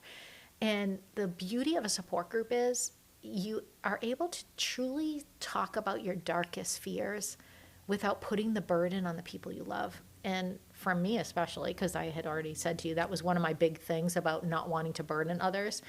I was penting up a lot of my fear and anxiety because I felt so bad for Paul and the kids and my friends. I didn't want to tell them how I was afraid, and I felt like every time they were like, how are you? I'm like, I'm so good. I didn't, because I was like, I can't handle the fact that these people are having to live through this traumatic experience with me.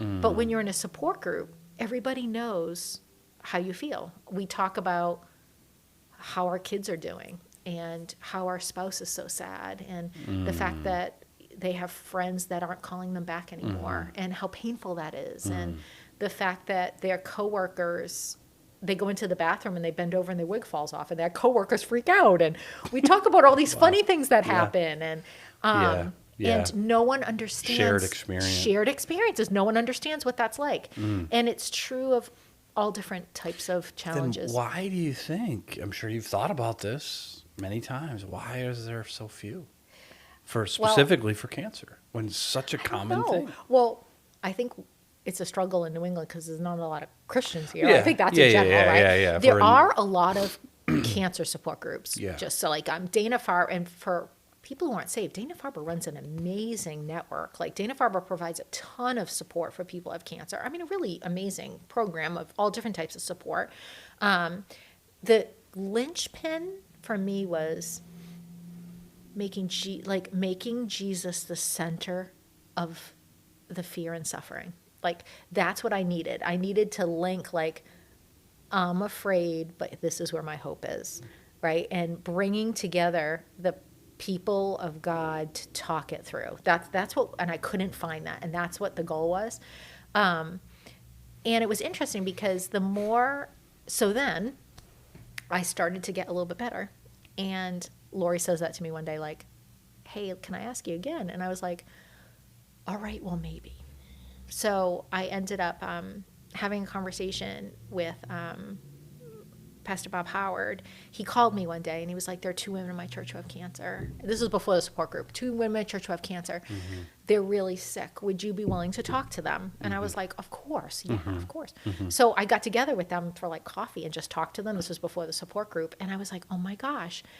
I was thinking I was doing them a favor. I was thinking I was going to help them. And what I realized was it helped me so much. It was not what I expected. It helped me to talk through where I was at, and it gave me so much more support than I thought I was going to gain. It brought me so much more peace, and I was like, this is the network I think I've been lacking. And then all of a sudden it started to open up where they were like, well, I know this other person and I know this person. And I was like, oh my gosh, there's such a need. My reservation about it was I kept saying to people like, I'm no clinician. I have is the skill of I'm a business person. I can bring people together and facilitate a conversation, but what's going to happen if people start crying and they have serious mental health stuff, or like, I'm not going to be able to like help them with that. Right. I'm not a doctor. I'm not a therapist. I'm not a clinician. I'm not a therapist. What am I going to do? I don't have any skills around this. And I have to say, if you would have asked me, I would have been like, this is never going to work out. I'll do the best I can each week, but like, there's no way this is going to have any longevity. And the fact that it's been going on 5 years, all I can say, James, is like, Lori and I pray every week before it starts. And I'm like, Lord, please just use this and help me to do your will around this, and help me to just help these people in the way that you feel that they need help, and just use me in a way that somehow my experience professionally and physically with this disease, like you'll bring good from it. Like you'll help me to just make this experience that was not good in my life, you'll make it a reason why it occurred. You'll help me to pay it forward somehow. And not that he ever needs to, not that God ever has to give me a reason why this occurred. He doesn't have to ever give me any reason why this occurred, but he's helped me to find some good in it. And that has been a blessing to me, although he doesn't ever have to do that. Right. No. But there are weeks I get off the call and I'm like, how the heck did that go so well? Where did those words of wisdom come from? Like, I marvel at it. Lori will text me sometimes and she's like, how did we even do that? I'm like, I don't even know. I blacked out. Can't even figure it out. But like, we know how it worked out. It's how all of our ministries work so well. It's like, we are not able, but he is. And it's just like trying to step forward in courage. Like, I would say of all the ministries I've run, this has been the scariest one because it has to do with people's health, their emotional state. I'm more than able to sweep a floor or hand someone a hamburger. That's kind of what I did in my other ministries. This is way scarier. And like I said in the beginning, it's been very scary when people have passed away. And I suddenly feel like not only am I mourning my own sadness for their loss, but I'm somehow facilitating the sadness and mourning of others, of which, again, I'm not clinically educated to do. But the Lord has made a way for me to somehow be capable of doing that. And I don't know, to God be the glory. I don't even know what to say. Well, it's a lesson for anyone.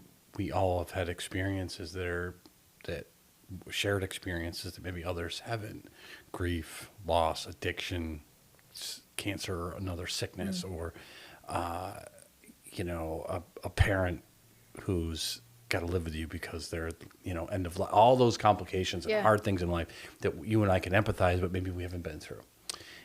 The person who has a unique opportunity, not necessarily to start and run a support group. Obviously, that's awesome, but be willing to have coffee with two people who, and avail yourself, and not let the fear of what if I say the wrong thing?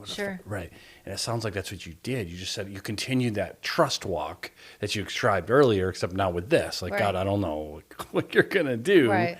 Which you got to go at it with a great humility, because you could do some damage if you're like, I got the answers and this is what you need to do. You probably shouldn't be running any support groups, right? But if you go in with, I don't think I have any answers, I'm just going to be here to love you and whatever God does, I don't think it's a no-lose situation. And people need to hear that. Like, whatever it is you've experienced, God wants you to use it to help other people. Right. And not necessarily in a formal capacity, but informal or whatever, and to be willing to do that. But I wonder, because there's people that I talk to, and suggest a support group, and some are like, oh, great, I love that information. And there's others like, and you can kind of tell that, and that's fine, right? Like you said earlier, everyone maybe they don't need it. Right. But it feels like they probably do. What I would say to them, too, is that there's a lot of people that I talk to over the phone, meet and walk with, like on a walking path, and they never come to the support group. Yeah. So I'd also say, like, I don't even know what to describe that. Like, I have like the people that I have a side relationship with, and then people that come to the group. But some people might never be comfortable coming to the group. But what I say to people is, either way, you have to build a relationship with someone who has that common experience. You can't have cancer and not know someone else who has it that can share that as a common experience. Because, even if it's the pragmatic stuff, like when I talk to someone who has cancer, I walk them through okay, you have your first oncology appointment you're about to go to. Here's a checklist off the American Cancer Society that I have found that will help you to prepare for the appointment, because you're about to go and you don't know what to ask. Yeah. Here's a checklist. This is what you should ask. You're about to have your first chemo treatment. This is actually what's going to happen. Like, it's not like you're going into the electric chair. People are afraid to have chemo. Like I always say, like I told you, I thought it was going to be like I'm screaming in pain. Yeah. Okay, no, you're going to fall asleep. Bring socks. Your feet will be freezing. Like, even if I say to them, even if you feel like the support group's not right for you, let me just talk to you over the phone, right? I try to, I kind of have a bucket of three. Like, it's like I said to the beginning, it's a physical, spiritual, and emotional experience. And I try to ask people questions in all three buckets to figure out, what is their support and knowledge physically of where they're at? What is their emotional state? And what's their spiritual state? And just try to assess that, and then feed them and give them different advice or resources. Yeah. So if someone, is out there listening to this and you feel like the support group's not right for you, you should still build a connection just to get partnership, advice, and support, even if it's just on the side over the phone. Yeah. The internet has a lot of bad and scary things and a lot of misinformation. That's the other thing. I say to people, there's only certain websites, like the Dana-Farber one, the Sloan Kettering one, which is Sloan Kettering's the New York, New Jersey Dana-Farber. There's certain sites that are safe, solid information. You're not going to be misinformed. So even just to get good resources. So support group. Support group's been really great. There's been hard times too, but What do you think the future of it is? I don't know. I'm not sure. Mm-hmm. There's been moments where I've been like, Lord, will you rise another leader? Mm-hmm. Like Lori and I've had moments where it seems to be growing very rapidly, and Mm. like a support group functions best when it's like 10 to 12 people. If it starts to grow larger than that, people can't share effectively. Yeah. So there's been and moments. it's like a lecture at that point. It's too big. People can't talk. Yeah. There's been moments where it started to grow really large. I've been praying like, okay, Lord, this isn't going to work unless you rise another leader that we could splinter off. And then Right. it falls back, right? Because people stay in the support group until they start to, then they get well, which is amazing. That's what we want. Yeah, of course. And then they drop off, and then I occasionally see them now and then new people join. So then anytime I think like, okay, will someone rise to splinter so we can divide it, then it gets smaller again and new people come in. And so I don't know. I'm not sure. Yeah. I guess I will walk in Probably this. the best place to be. I guess I will walk in it as long as the Lord's clear to me this is what he wants me to do. Yeah.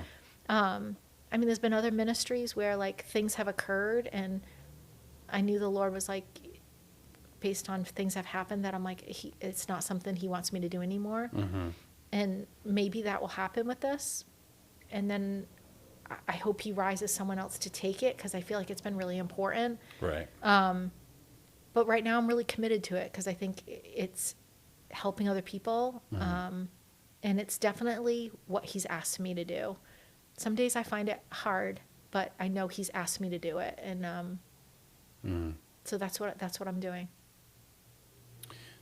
What now? Because you're, like you said, you started out saying you're a little bit on a hill and a Yeah. good thing. Well, what do you think? And you can't speak for them, but what do you think God did in your family in all of this? Oh my gosh, so much. He, I mean, my children have amazing testimonies, but me getting sick brought my children closer to the Lord and totally changed their testimonies. Mm-hmm. And again, that's one of the reasons why I'm grateful that I got sick. Mm-hmm. I think my children grew up as, they went to WCS, and it's really their stories to tell, but not mine, Yeah, of right? course, But yeah. they grew up as Christians on paper because their Mm-hmm. parents are Christians. And then I got sick and it changed their walk and grew them closer to the Lord. And I'm forever grateful for that. Yeah, because it can go the other way. It totally can go the other way. So my children are the men they are today and walk with the Lord. And I know a piece of that is because of what happened to me. And Yeah. I'm grateful for that. It also changed Nicholas, Cole, and Paul and I, changed our relationship, the four of us, forever. Mm-hmm. The four of us are so close because of this. The relationship the four of us have, it is intensified because of the fact that I got so sick. Mm-hmm. So it's like all those things I'm so grateful for. I think for Paul and I, it just has changed. It changed our relationship for the better because our perspective on life is so different. Mm-hmm. Although I feel like I am so healthy. When nothing happens to you as a couple, you just take stuff for granted that you'll have your whole life together. Yeah.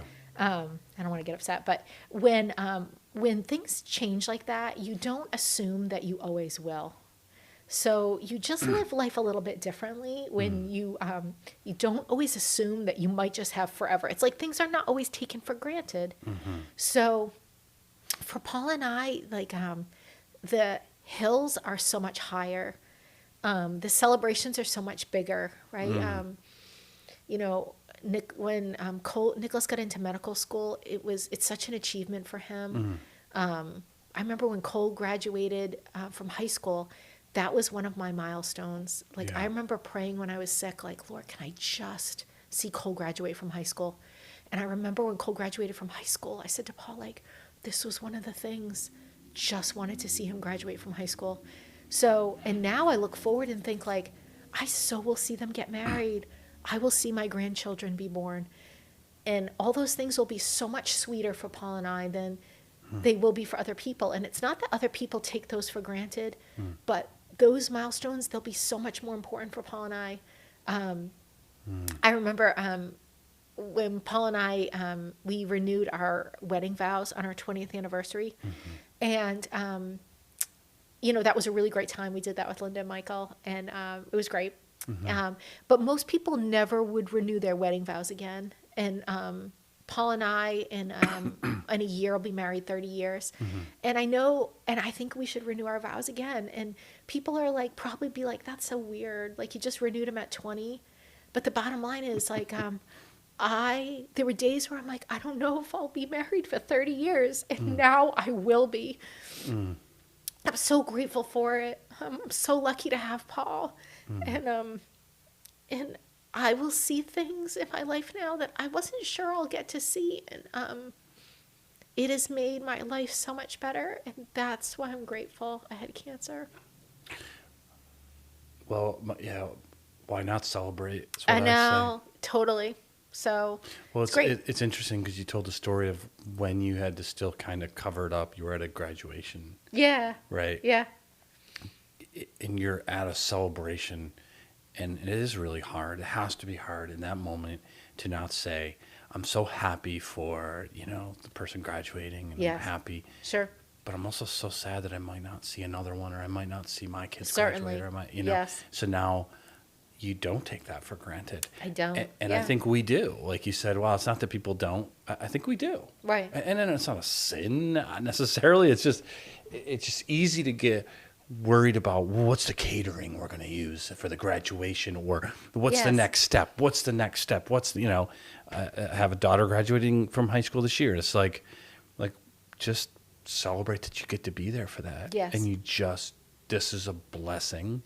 And whatever the next step is, you plan and you got to do those things, but they may not come. You don't know. Totally. And so celebrate. And I always say that. Find ways to celebrate. Renew your vows. Renew every year if you want.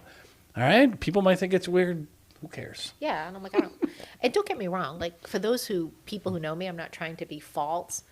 I'm a planner. I'm caught up in every detail of everything also. Like, of course. So I'm like, I'm trying to figure out. But you can be a planner and celebrate. No. So I'm also caught up in like the details of the catering, and don't get me wrong. So I'm not trying to like be fake about that. But I have a different focus on celebrating and looking forward to milestones differently than I did before, which I think is a really good thing. Did it change this experience how you approach God's word? Oh my gosh, so interesting.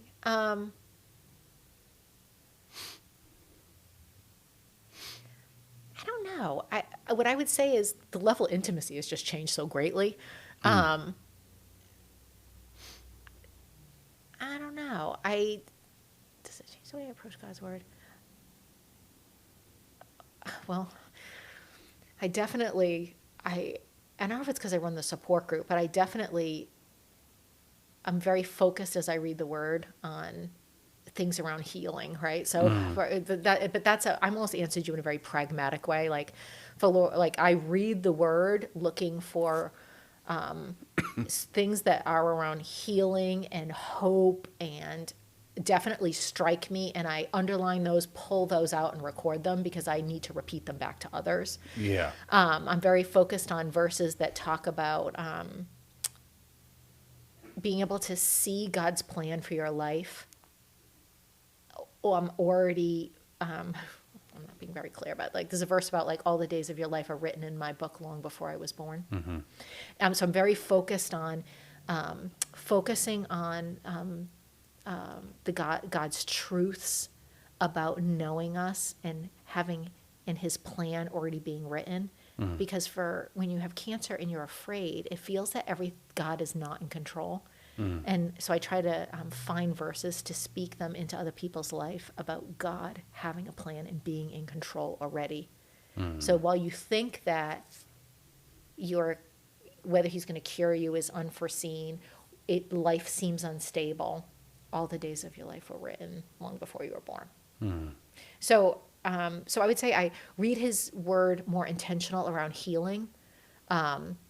And I would say the other thing I do is I record when I'm reading things for some reason, and I never did that before, because I like to look back and look at when I read it so I can think about where I was at that point.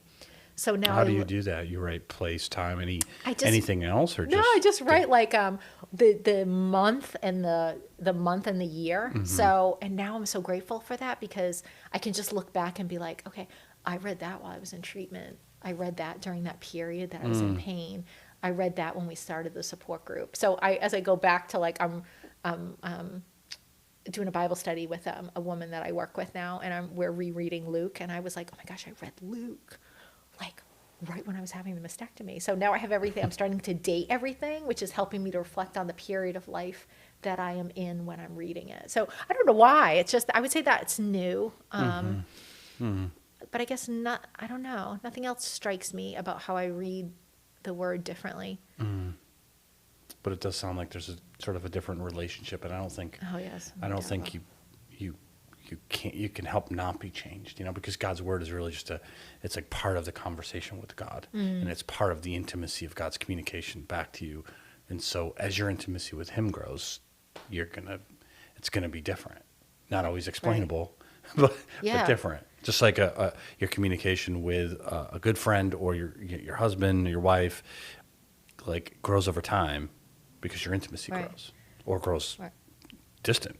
And your communication changes, right? So your intimacy is increased with God. It makes sense that there's going to be, I'll bet after thinking about this question, you'll probably notice some even more things. know. I'm sure I will. But I'm praying about how to run the support group and serve people who are in this situation, which is probably why I'm recognizing the verses around hope and healing and suffering, because I'm praying like, how do I minister and what do you want me to say? Which is probably why I'm recognizing these. He's also using those verses to give me hope, soothe me, help me to move forward. So it's probably why I'm picking them up. What was your prayer life like before? Like not necessarily good or bad or anything like that, but just like and now you've kind of gone, so you're on the other side, not in remission, but you're on a hill. You're not necessarily just always thinking about having cancer all the time, right? Yeah. Like, which probably in the midst of it was always there. Yeah. So if you look back, is your approach to prayer different? Is it easier to pray, more difficult to pray? Do you pray about different things? It's different. And I don't know, to your point, I don't know if I think it's good or bad, but before I would pray in like an isolated moment. Like I'd be like, okay, I'm going to bed and now I am praying. And now it's literally like a constant running ticker in my head. So I'm like driving here. I'm like, Lord, this, that, I'm getting my lunch. So it is like a constant dialogue. And it was not like that before. Yeah. Before it was like, I pray from 9:11 to 9:17. And I don't know whether that is a good thing that it's a constant ticker, or I don't know which one is actually better, but I like the constant ticker because it feels like it's like the Lord's always just like with me walking around. I will say I could use more focus, which I just think is the period of life I'm in right now. I could use more focus to be like, I'm very clear and I'm like praying in a more sustained way. That is an opportunity for me. Yeah. But it is like a constant ticker. Which I feel like reflects the intimacy that has grown. Right. He's with you. He's with you. And it's always like... You're not like, okay, I'm inviting God into my life for 5 minutes here. 6 minutes. Yeah. It's like a constant ticker of just like things that are occurring. I'm like, oh, shiny thing. Like, oh, I have to say this to you, Lord. Like, about this, that this just dawned on me. Squirrel. Like, oh, this happened. I need to tell you this. Do you find, though, because to me, the potential pitfall of that is like, maybe not praying for certain people. Obviously, you're going to pray for your kids and Paul, and because they're constantly on your mind. But if you have like a focus or a list or something like that, you're like, oh, I got to remember to pray for so and so. Or does God call to your mind people to pray for in those ticker moments? Lori has developed this amazing process for the support group where we have an app that basically we all communicate on, where prayers come across like 24 hours a day. Yeah. So it basically, like, if you're with me, you'll hear it chiming. Yeah. So basically, while I'm driving, only stopped, which I'm stopped very frequently because I commute on the highway, it will be chiming. So basically, like, it's coming through. So I'm like praying for people like periodically because I can hear it chiming. Or if I'm like eating my lunch in my office, it'll chime. So I feel like that's happening periodically. Sometimes I keep a running list in my car. But I feel like people just come into my mind. But I feel like because I'm a planner, I'm bugged by the lack of organization around that. But I'm also just trying not to crush myself because I feel like I could be doing it in a more organized way. Yeah. So I think we could all be doing it better. yes. You know, and that's just what happens, I think, is like you can be real formal and you pray for all these things maybe you wouldn't, but the intimacy's not there. Yeah. And, and then, it's constant swing, Yeah. you.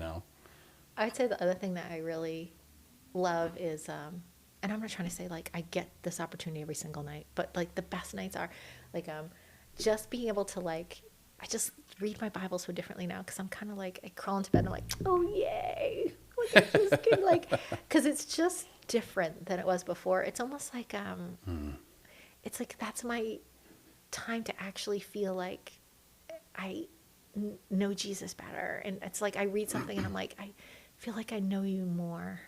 And it's just different, even if I read the same thing over and over. And it's like, it brings me, I actually feel like peace comes over me. It's such a good thing. You've been able to recount so many blessings. I mean, is it, as we are filming this, we're in the middle of the series in James that I'm preaching on. Did it resonate with you when he just counted all joy trials? I mean, it had to have, right? I mean, you're thinking that's the biggest trial. I literally, when we started that series, it wasn't like I had already had that underlined. Because I had done on my own, done a study on suffering, like, and I had, looked up. And so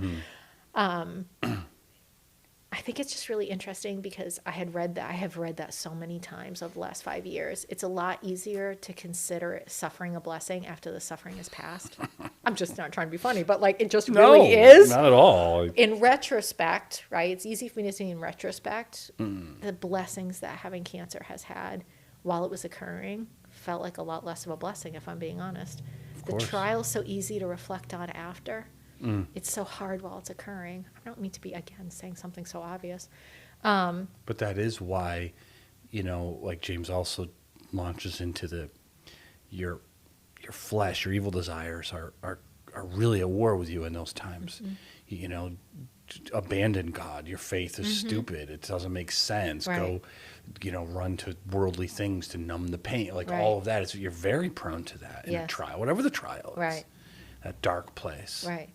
So what do you say to someone who's listening to this maybe and they're like, I hear all that and it's great, and it's almost like painful because I'm in the midst of that first phase of cancer. I'm in that dark place of, I don't know if I'm going to live. I want to believe. And you're on the other side, Josten, and that's great. And I hope I'm there someday, but I don't think I can. I'm sure you get those people. So what do you totally. say? I was that person. I would just say, and I'm not, and again, it's like, I'm not saying this in a trite way. It's that just hold fast and pray for strength for the day. I feel like the biggest challenge I had was looking forward.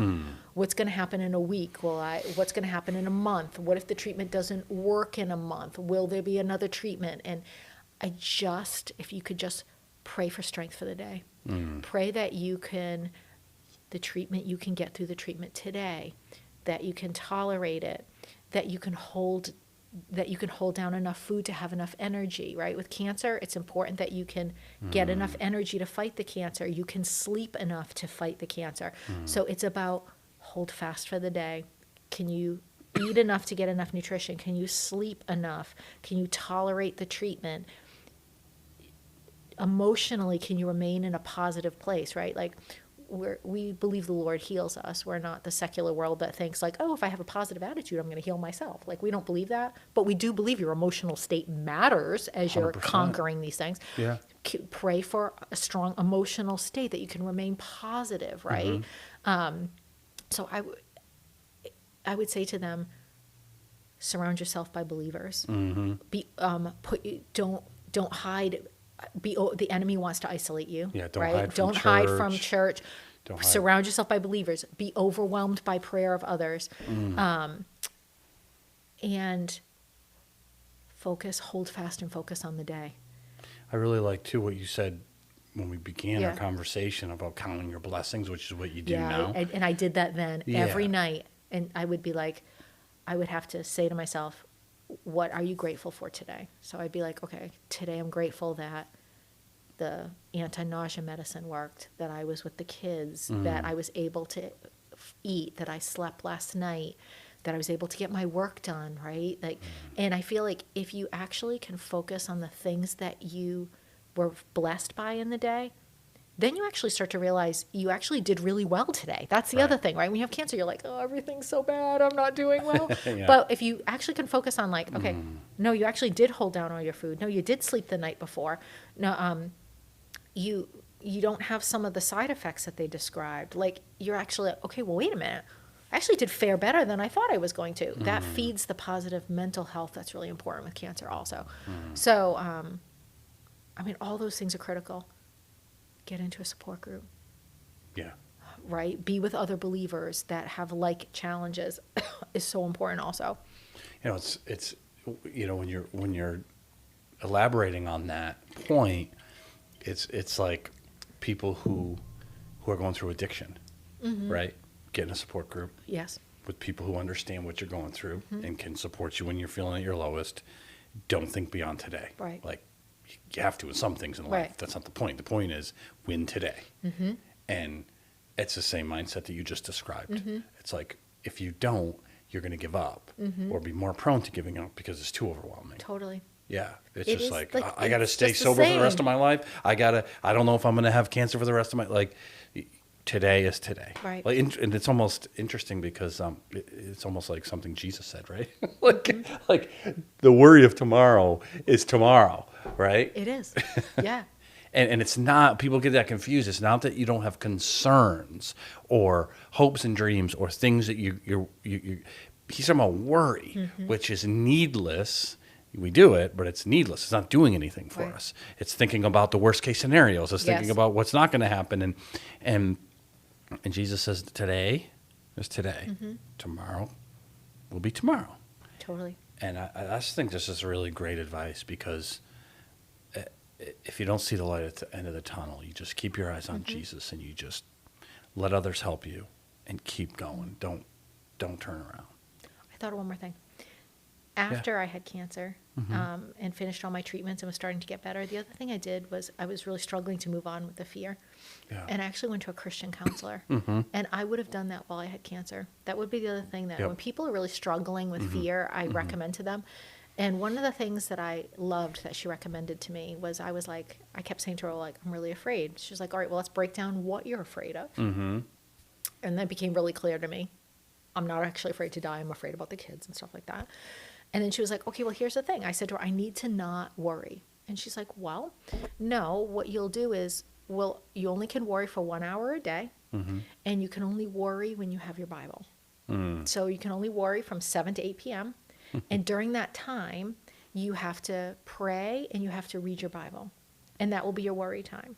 And I was like, oh, interesting. Interesting. She didn't just say, stop worrying. No, but it she gave you actually, a plan. so she was like, when things come up during the day, you could be like, I'll acknowledge that worry, but I will say, I'm going to worry about that at 7 p.m. And it seems so, again, silly. It actually did work for me. And she was like, you can even like write it down. I'm worried about this. I will focus on that at 7 p.m. She's like, and open your prayers at 7 p.m., reading those worries to the Lord, and then start reading your Bible. And I think that would have been really helpful to me when I was afraid and in treatment, and I didn't know that. So that would be, just to throw it out there in case anyone's listening, I really would recommend, if you really are struggling to move forward, I would recommend that too, and that little tip around writing your fears down and addressing them during prayer. Well, I think you bring up, I was thinking about that earlier when you were talking about the support group, about it's okay to see a counselor, someone who, you know, I guess I didn't say anything just because like I recognized that, because then you went into the importance of a support group is someone who can identify and share an experience, and a therapist isn't always going to be like, just like a pastor can't always do that. But you also talked about how you felt like one of the things the support group did is it gave you a place to share fears and spout them almost. Yep. That you were afraid to share with Paul and the kids because Yeah. you knew it would hurt them. Right. And so you didn't. A counselor will do that. They might not be able to have the shared experience, which I think both are good. Yeah, both But are the good. counselor will give you hopefully really good advice that people in a support group are like, oh, we don't really know what to tell you, but we love you and we know what you mean and what we're going through. Right. And that's awesome. But then a counselor can listen to you and you can unload on them. Totally. What a wonderful job, right? know, no kidding. But Thank then God for them. they can give you that. So I think especially for Christians listening, sometimes it feels like a weakness, and it's not. No. It's all it is saying I need to talk to someone, Mm-hmm. and then specifically someone who can handle it. Definitely. And that's a counselor. If they can't handle it, they shouldn't be doing what they're doing. 100%. You know, and I think it's good counsel to let people know that it's okay. Not for everyone, but it's if you're going through something that hard, it probably is for you. Definitely. And find the right counselor. Don't be afraid to fire somebody if they're just 100%. not. Yep. Because Yeah. it's got to be like the right match. Yeah. Mm-hmm. Yeah. Well, anything else that you're like, I got to make sure I say this that you didn't get a chance to say? No, I don't think so. I'm assuming no, because you've really given us a lot of valuable things to think about through your No, story. I guess, and just that I would be always willing to chat with anyone. If I could help anyone in any way, always feel free to seek me out. I'm always obviously willing to support anyone we'll in link any way. up in the podcast like our church information, and all anyone has to do is just whether it's an email or submit a form or whatever. Yeah. And then we'll connect them to you. Yeah, thank you. And thank you. Yeah. It's really, your story is God's story in your life. Yeah, it is. It is amazing. Yeah, and it's sad that there isn't enough support groups out there. And I don't know what that says about the church. And I'm not saying it's a bad thing. I'm just saying I don't know what that says. Seems like there's a million divorce groups and grief groups, and those are important. Yeah. But I don't know. I don't know either. Well, We have one. we have one. Call us. Praise God.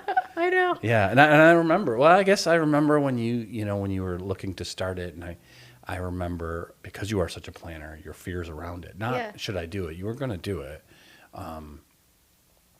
Your questions were more about logistics and what if it gets too big, and what if someone dies? Yeah. And you were like, I'm going to help you with that. And it's going to work out. Just do it. God will, easy for me to say, but. Well, but in the moments when that's occurred, you've been there to help. So you've stepped in the gap when we've needed help. Yeah, but it's been beautiful to see how many lives you've touched, not just here, but all over the place. Well, to God be the glory again. Yeah. Lori and I are not capable, so. No, none of us are. But God makes us, He equips us where He calls us, plain and simple. Amazing. It is amazing. Well, I'm glad you're doing well. Yeah, thanks for having me. Thanks for sharing. And, Sure. we'll see where God brings that support group, but I'm excited about it, the future of it. So. Yeah, we are too. Thank you. Yeah. All right. Done. Done?